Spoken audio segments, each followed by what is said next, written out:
Şah efendim, gel güle güle güle, gül bize bize bize.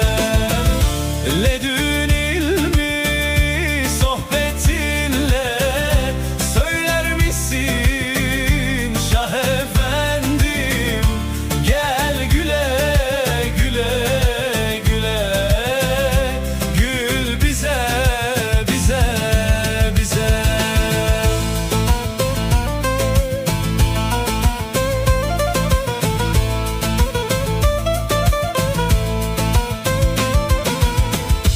Bu fakirler sizi özler, gelsin diye yaşlar döker. Bu fakirler sizi özler, gelsin diye yolun gözler.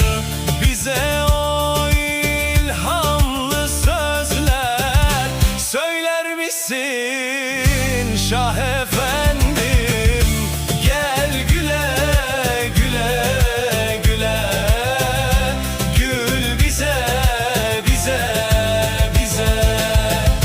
Bize o ilhamlı sözler söyler misin Şah efendim, gel güle güle güle, gül bize bize bize.